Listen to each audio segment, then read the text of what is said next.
I don't know where you are in life right now or where it is you want to go.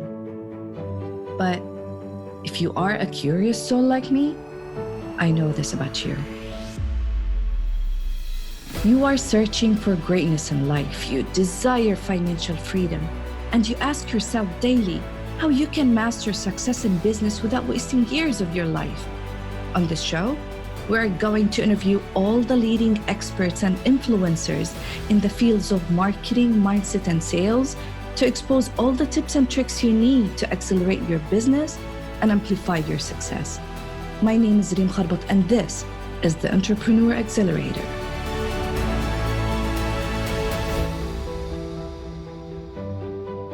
Hello guys, and welcome to a new episode of the Entrepreneur Accelerator podcast. This is Reem, super excited for this episode. We're going to be talking about a very interesting subject I've been talking about over and over and over. And today I'm having the expert who's going to tell you all about it. But first, let's introduce my beautiful guest, Carl Allen. He's a world-class entrepreneur, an investor, and corporate deal maker who has worked on more than 330 transactions worth close to $48 billion. Today, he's helping thousands of people all around the world venture into entrepreneurship or exponentially grow their enterprise by buying existing profitable small businesses without using a dime of their own capital, which is amazing. Carl, thank you so much for being here in the Entrepreneur Accelerator. I'm super excited to have you here with me. And again, congratulations on finishing the 75 Hard Challenge. Thank you. Thank you. It's really good to be here. Thanks for having me on the show. Awesome. If we can just tell our audience a little bit about you and how did you get into the space of what you're doing right now? Like you are a deal maker, you're buying and creating businesses. So how did you get into this field? Yeah, so I started this journey a long time ago, actually. I've been doing this longer than most people. So 1992, I became a deal maker. I went to work for a Wall Street investment bank. So I was doing mergers and acquisitions. So I was buying and selling large companies on behalf of some pretty big clients like Boeing, IBM, Microsoft, Lockheed Martin. So I did that for a number of years. And then I went to business school and did a bunch of other things. And then I ended up kind of early 2000s working for HP, Hewlett Packard. So I was one of their internal directors of mergers and acquisitions. So I was buying and selling companies for HP all over the world. And, you know, it was a great job to have. I was earning a lot of money, but I was kind of very frustrated working for other people and wasn't spending a lot of time with my family. And then my life completely changed in the course of about 6 hours. This was the 1st of February, 2008. And I was in Moscow. So I was in Russia closing a deal for HP. And I'm in a boardroom and I'm trying to get this deal done. And my cell phone's ringing like crazy. It's my wife on the phone. So I answered the phone and she'd gone into labor. She'd gone into labor with our son, who's now almost 13 in February.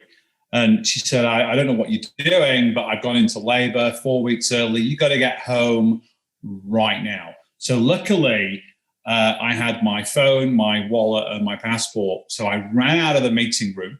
I didn't take my luggage or my computer. I think it's still there. I've never been back. I ran out into the road. I hailed a cab. I managed to get to the airport, got on a plane, and I managed to get to the hospital about 5 minutes before my son was born. So I ran into the hospital, and my little guy came out, and I'm holding him in my arms, and something just flipped in my head, and I just thought, you know what, I can't do this anymore. I was 37 at the time. I thought, I'm going to retire. So I just wanted to be with my family. I didn't want to work for other people and be at the beck and call of a large employer. So I quit, and I lasted about 3 weeks. So I'm 3 weeks into my retirement. I'm 37. You know, I saved a lot of money, so I was in a good place. But my brain was like not having it. So I decided to buy and sell businesses for myself. I've been doing it on the big scale, and I knew how to do it on the small scale. So I started acquiring companies, and I used all the tricks and techniques I'd learned on Wall Street, in that you can buy companies without using your own money. You can use other people's money to do deals. So I started buying businesses and still doing that today. I own a private equity fund in the States where we're closing deals all the time. We own a lot of different businesses. And then about 5 years ago, I started teaching this stuff. So 5 years ago, people started asking me, how do you do this? What's your methodology? How do you capital? How do you structure these deals so that they're A, they're safe to buy, and B, you don't have to put your own money in? How does that work? So I started teaching this stuff, and I'm very honored today to be the coach to over 5,000 entrepreneurs all over the world in how to do what I do, how to find businesses, how to buy businesses, and how to become deal makers and business owners and get all the amazing benefits that gives you, which, for me, it's freedom, it's wealth creation, it's cash flow, it's pride, it's that work-life balance that of being able to be with my family and work when I want to work and do all those different things. So I did two things today. I own a PE firm. We're buying and selling companies all the time. I have a very interesting life. Love it so much, because as an entrepreneur myself, I also get into the idea every day, like when should I sell my business? When should I have a clear exit plan for my businesses? And every time when I start and when I do my business plan, I always think about the last point, which is to sell it and to multiply it. But first, you said a very interesting thing, which is how you can buy a business or acquire a new business with using the method of OPM, other people's money. It's something that is very interesting, and I would like to know more about this. How can I buy a new business but not paying a dime from my own? Sure. So let's say you find a business that's worth $1 million, and you agree it's $1 million deal. So most people think that you have to rock up to the closing table and personally cut $1 million check. You don't. There are lots of different ways that you could finance that purchase. So the first thing that you can do is you don't always have to pay for the business all up front. I've done deals where I've bought the business 100% using future payments. So if you think about a lot of sellers, there's 2.4, 2.5 million small businesses for sale today, right now in the United States. And a lot of those businesses are owned by baby boomers. There's 10,000 of them retiring every day, according to the Wall Street Journal, and tons of them own small businesses.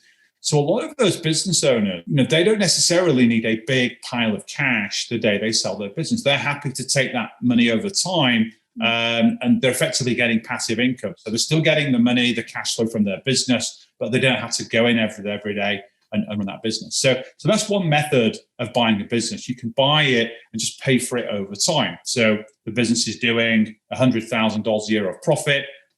You take 50 as the new owner, you give 50 to the seller. You can do that for 2 years, 5 years, 10 years, whatever long you negotiate.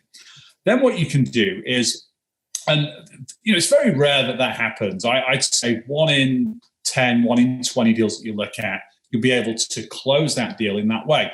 Most sellers will want a closing payment. So they'll want some of the money up front, and that could be 10% of the deal. It could be 90% of the deal. It depends on what you negotiate. So whatever amount of money needs to be put down at the closing table, there are an endless source of ways, to get that money. So, for example, if you're in the US, you can go to the SBA. So the SBA is a loan. It's backed by the federal government.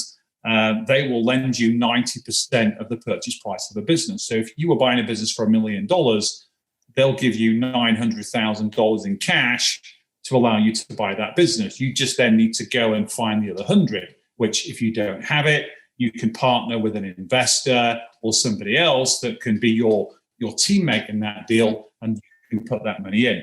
And then when you're buying a business that's got lots and lots of cash flow, there are ways to raise capital on the strength of that. If the business has a lot of assets, So depending on the strength of the balance sheet, if it's got receivables, it's got fixed assets, it's got real estate, it's got inventory, it's got IP, whatever those assets are, there are lenders in the marketplace that will loan the company money on the security of those assets to allow you to acquire it. So there's lots and lots and lots of different ways that you can raise capital to be able to acquire a small business. But the number one source where we always go to first is the seller. So just pay for the business over time, or as much of it over time as you can negotiate. Carl, the thing is with when you want to decide on which business that you want to acquire, what are the elements that will help you decide if it's a good idea to get into this business or to buy this business, or maybe it's not? Like, why would someone sell his business if it's doing well? So how can I decide if it's a good business and I should go for this deal or not? Yeah, so there's kind of two answers to that question. So the first part is, like, clearly for any business you buy, there are signs that you're looking for to make sure that it's a good deal, it's a good investment. And every business that you look at needs to really tick three boxes. And the perfect business for me would be very, very different, I would suspect, for the perfect business for you. So all deals, though, need to pass three tests. So the first thing is, ideally, you want to be buying businesses in areas that you know and that you understand. So if you're a sales manager for IBM, go and buy an IT business. Don't buy a vineyard or a laundromat or a gas station or a chemical company. Go and buy a business that you know something about, because it's easier for you to build up a relationship. It's easier for you to raise capital, and it's easier for you to add value to the business once you've acquired it. Because there's three ways to make money doing deals. First is the most money you'll make is when you buy it, you grow it, and then you sell it. That's when you make the most money. It's like real estate. You buy a piece of real estate and you improve it, it doubles in value over 3 years. When you sell it, that value increase is your profitability. Obviously, as well as, when you're the business owner, the cash flow that the business generates every month is yours because you own the business. And then sometimes you can raise more capital to buy the company than you actually need to pay out at closing. So that surplus cash that you raise, you can take that out as well if you want as like a deal fee. So point one is, find a business that's in your lane, something that you know something about. And if you own a business already, go and buy a company that can strategically move the needle in the business you've already got. So staying with the IT idea, if you own, for example, Reem, you own a small software company, you could go out and buy an IT services company, because then you can sell your software to the IT services customers. You can sell the IT services to all of your software customers. So you get all this cross-sell of revenue. And then as you combine two businesses together, there are a load of cost synergies, loads of things you can take out. So your profitability goes up as well. So that's the first point. The second point is, and you touched on this, is you ideally want to find a motivated seller of a good business. So I don't mandate buying businesses for $1. Some people do that. Businesses that are in trouble, they're running out of cash, they're in some difficulties. It's actually easier to buy a business that's profitable because it's easy to raise money, and you don't have to go in and start trying to fix all the things that are wrong with it. So you want a seller that's highly motivated. So I mentioned baby boomers before. There's millions of them retiring. And they own really good businesses and they want to retire, or the seller could be sick, they could be really tired or burnt out or frustrated, or they just run out of ideas. So there are lots of different reasons why business owners want to sell profitable businesses. They might even just get bored. I own a business in the UK that I just got so bored and fed up with it. I gave it away. I just gave it to the employees. I said, look, I can't be bothered with this business anymore. I've got too many other things to do. Guys, take it. I don't want it anymore. I've made some money out of it. You can take it. So there's lots of different reasons. So point two, find a motivated seller of a good business. And then the third thing that you want to look at is to buy a business using other people's money it needs to have certain financial characteristics. So we talk about profit. So you want a business that's profitable and is generating cash flow, because then again, it's easier to raise financing against it. You also want businesses potentially that have got assets on the balance sheet that again you can use, to raise capital. So if you tick those three boxes, you know that you're looking in the right place. And then once you've found a deal, once you've found a business that you like and you've negotiated an offer and terms and you've got all the financing, then what you need to do then is get some professionals involved. So things like due diligence, so financial due diligence, making sure that their numbers are accurate, legal professionals that can make sure that you're buying the business, it's safe for you to buy it, and that everything about the business legally is all squared away. So you want to use those people. It's like when you're buying real estate. If you find a piece of real estate to buy, you're not going to do the appraisal yourself. You're going to get somebody to do that. And you're not going to draft the legal contract yourself. You're going to get somebody to do that for you as well. It's exactly the same when you're acquiring the business. Right at the end, those two professionals you need to have in your team to complete the transaction, to close the deal for you. I really like that. And just thinking about how I can just simply use or raise the capital and the fund to buy a business like that. And there's a very interesting video that I watched for you, which is how you can generate up to $10 million within a time span of 2 years. Again, using other people's money, using this same method of buying and acquiring new businesses. But let me ask you first, before we go into this, let's say entrepreneurs who are starting out or having small businesses, they think that they need to be like really experts or millionaires maybe to buy other people's businesses. And from what you're saying, you make it sound easy. So who should start thinking about this? Is it is someone who's starting out can go into such a business, or is it someone who should be, for example, doing this for some time or having some enough capital to go into this? Like, what is the characteristics of the entrepreneur? Which level who can start with this? That's a really, really, really good question. So that's the best question I've ever been asked on a show. So let's get into that. So first thing is, you don't need to have millions of dollars. As I mentioned before, you can buy businesses using other people's money. You don't have to have personal capital to be able to acquire a business. So the second thing is, this isn't a get-rich-quick scheme. This isn't something where you can watch a bunch of videos and then within 3 hours, you suddenly acquired 9 companies and you're a billionaire. This, like anything in life that's worth having, this takes time. This takes work. You've got to invest in yourself. You've got to go through some training. You've got to learn some skills and learn to use some tools and be able to do this. What I would say is starting a business is 1,000 times harder than buying a business. And the market statistics back that up. If you look at the United States last year, there were 6.6 million Americans started a brand new business. 6.6 million. And 96% of those people will fail inside of 50% will fail inside of the first year alone. And when you think about it, it's not surprising. When you start a company from scratch, I've never started a business, so I don't know, but I've always bought businesses. When you start a business from scratch, it's impossible because you don't have any products or services. You got to build them. You don't have any customers. You got to find them. You don't have any employees. You got to hire them. You typically don't have a lot of cash flow or credit. And it's really hard. Yeah, you've no reputation. You've no credit because you've got a brand new business.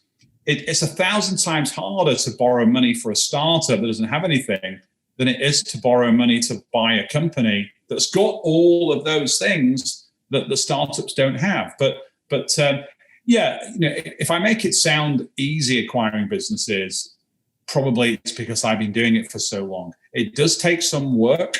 It does take some practice. It takes about from a blank sheet of paper to closing on a deal and becoming a business owner.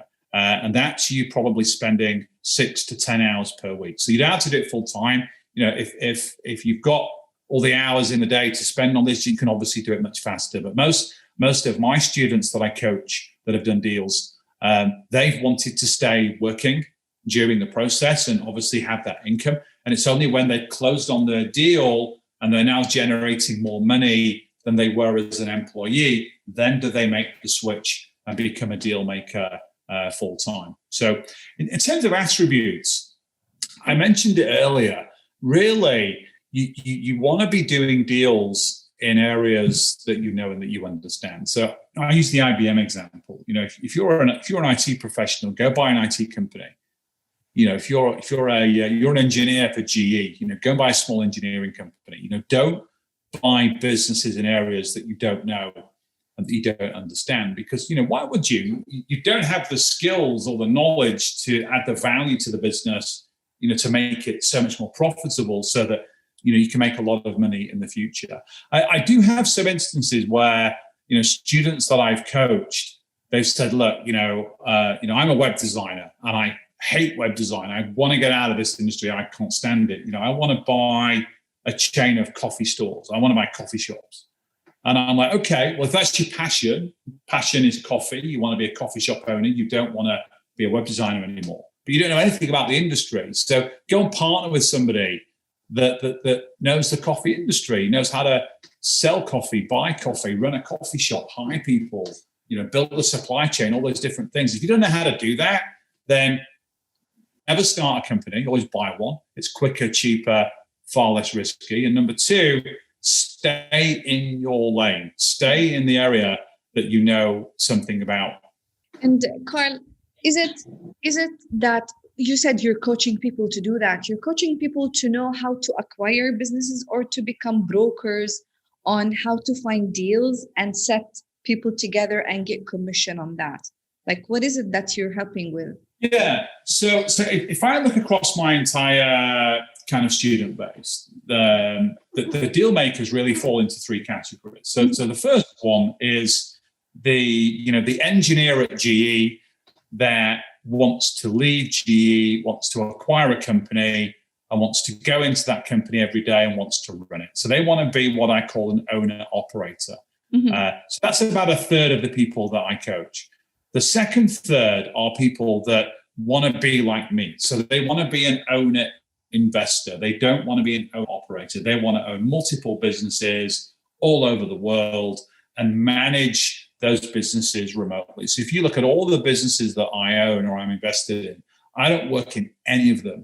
I have general managers or partners that are doing a lot of the day-to-day activity. So that's another third of my membership base. And then the final third are what I call deal makers or deal making consultants. So they're not really brokers, but what they're doing is they are facilitating transactions. So they might find a deal, and what they then do is they'll go and find a buyer.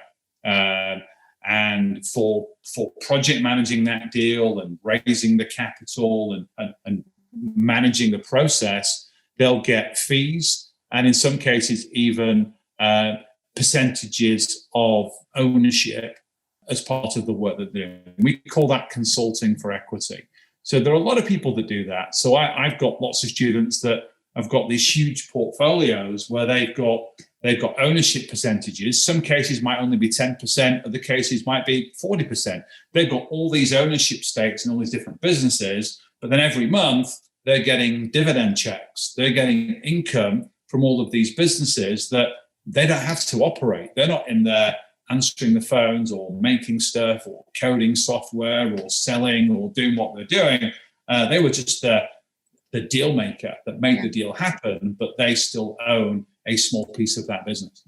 Maybe we don't have too much time, but if you just can give us a little bit, I will ask you people, guys, you have to go and watch on YouTube Carl's video that talks about how you can grow from 0 to 10 million in 2 years. But can you just please tell us a little bit? You said it's a simple math. For me, I understand it because I love finance and I understand what it means. But if you can just give us small tips. How is it real that you can just go from 0 to 10 million in 2 years? Sure. So following all the things that we just talked about, obviously picking the right sector and then, going and finding some deals. So this all starts with you acquiring your first business. So let's say we use the IBM example again. Let's say you're an IBM person and you want to become a business owner. So you go and buy a software company. So you find that deal, you agree a price and a structure. You go and raise whatever capital that you need to acquire that business, and you buy that business. So if you started tomorrow, you would more than likely, if you follow the process and you stay within the rules and you do all the things that I tell you to do and I coach you, you learn that business in 90 to 100 days. So you've done your first deal.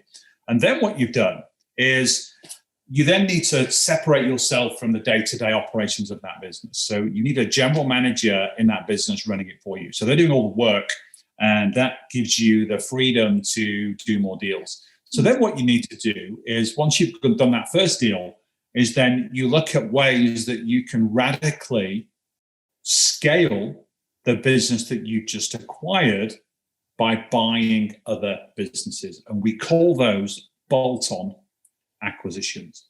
So use the example before with your business. So let's say, you started your business, but let's say you acquired it. As soon as you've acquired that business and you've got somebody in to run it for you, then you want to be looking at the next acquisition. So as part of the process, it's a numbers game. So you might need to look at 5 deals, 10 deals, 20 deals before you find that perfect business that is right for you. But there could be other deals in your pipeline that make equally good acquisitions. So you buy the best one first, and then you can go out and you can acquire those other businesses as well. And it's even easier to buy a business when you own a business than when you don't, because you've got a lot more leverage. Yeah. So going back to, if you own any business, doesn't matter what sector it's in, there are 3 types of companies you can acquire to make it bigger. So the first thing you can do is you can go and acquire a competitor. So if you're an engineering company, go and buy another engineering company. Then you've got double the market share, you can consolidate operations, and your profitability is going to increase. And businesses are worth a multiple of profit. So to go from 0 to 10 million, once you've done your first deal, you just got to keep acquiring businesses to the point where your profitability is so high that, let's say it's at $2 million of profit per year, you can probably then sell that business for a 5 times multiple. Someone will come in and they'll cut you a $10 million check to acquire that business from you. So that's the first type of deal. The second type of deal is you can buy something in your supply chain.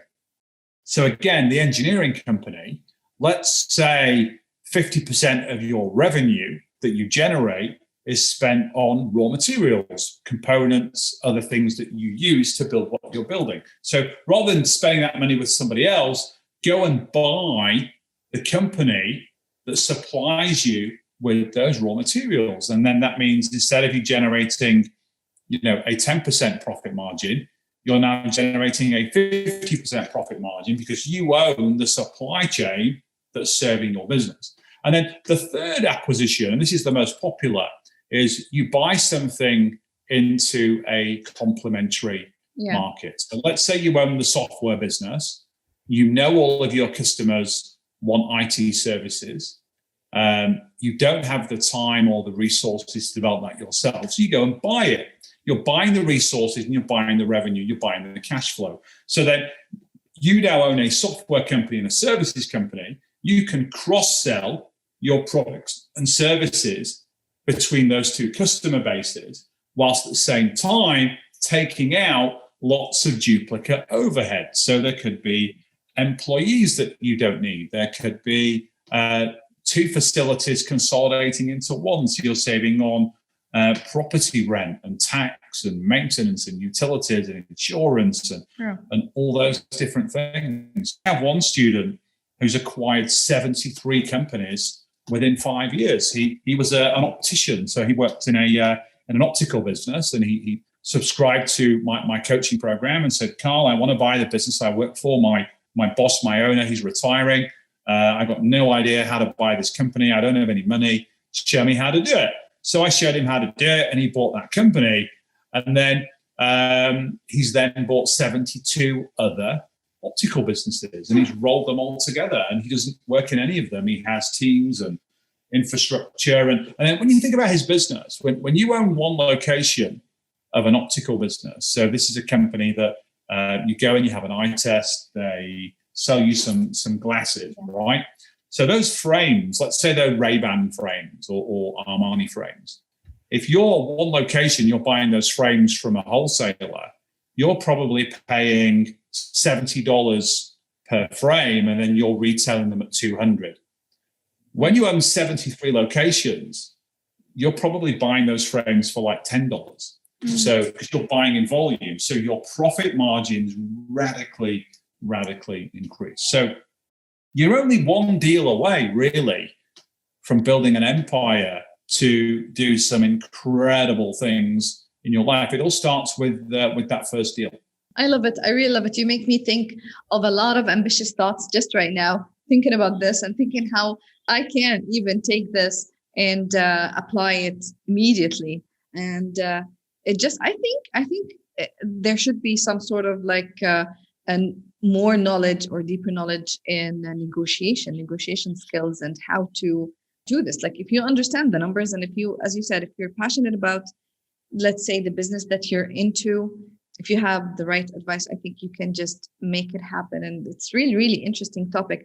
I've followed my friend Zulfiqar, and he was talking about this like 6 months back, I think, when COVID started, and when we were like looking at small businesses around us shutting down.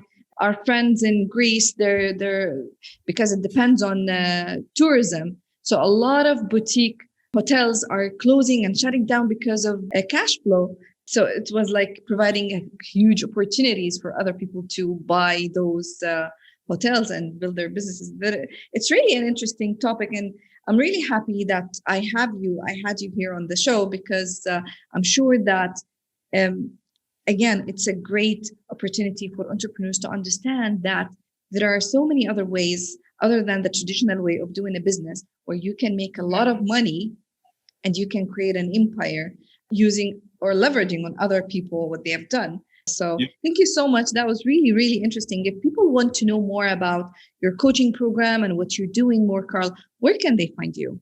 Yeah, so I think for anyone that's really curious about this process, and they're thinking, this sounds really interesting, this is something that I would love to do, don't jump into a fully fledged coaching program straight away. So the first recommendation I would actually give is go and read my book.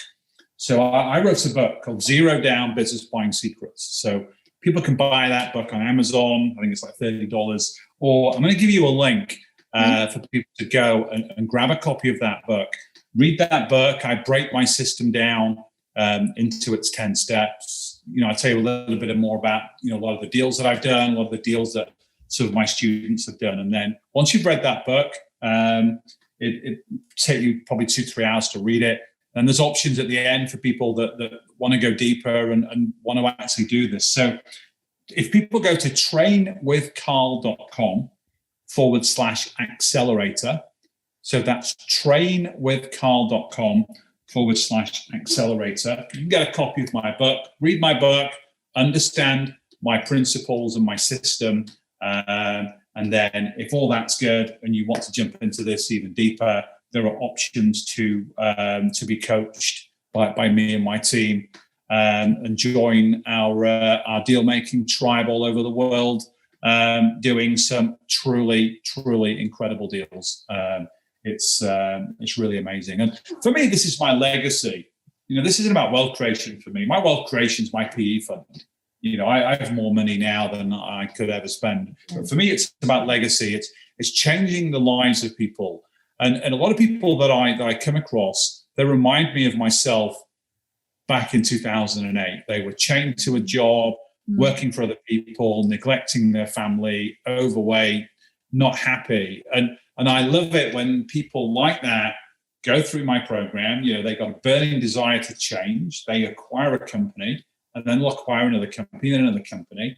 And before you know it, they have this little empire, and they're generating tons and tons of cash flow, and they're living truly their best life. And that's why I do this. This fills me with so much pride. And, I'm blessed through my 28 years of doing this that I've learned a skill set. And, I truly believe I'm the best in the world at this. I've been doing it for long enough, and I've done the most deals. But for me to share those skills and experiences with ordinary people that can go through life-changing experiences is what keeps driving me to do this every day. And I'm really proud of that. Awesome. Thank you so much. That was really amazing talking to you. And I'm really happy that I finally got you on the Entrepreneur Accelerator podcast. Thank you so much, and have a wonderful, wonderful day. You too. Lovely to meet you. Thank you so much. Thank you. Hey, and thanks for listening.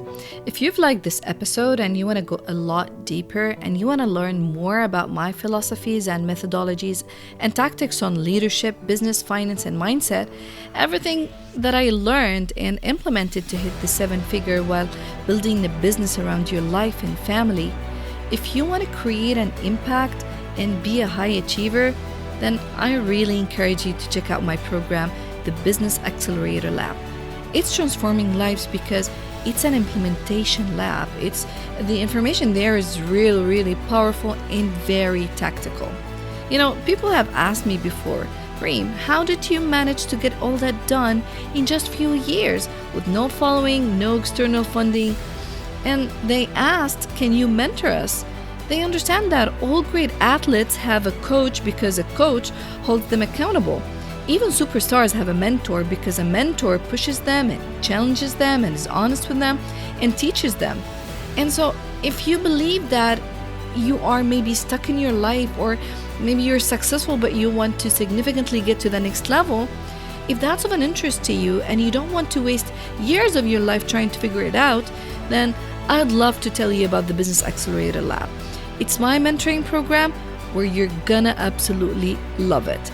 We'll talk all mindset, business, marketing, productivity, simply how to run your business and not let your business run you. It's exactly what I've done and how I managed to build 3 businesses all the way from Saudi Arabia while being a mom. The final thing that I'll leave you with is this. If this episode of the Entrepreneur Accelerator has been valuable to you, I would love it if you would share it with 3 of your friends in the next 24 hours so we can get the message out. I want to thank you for being here with me in this episode, and I wish that you all received great value from it. If you'd like to know more about me and what I do, let's connect on Facebook, or maybe you can book a power session with me at reemkharbat.com. That is REEMKHARBAT.com. One more time, thank you so much, and I'll see you next time. Take care.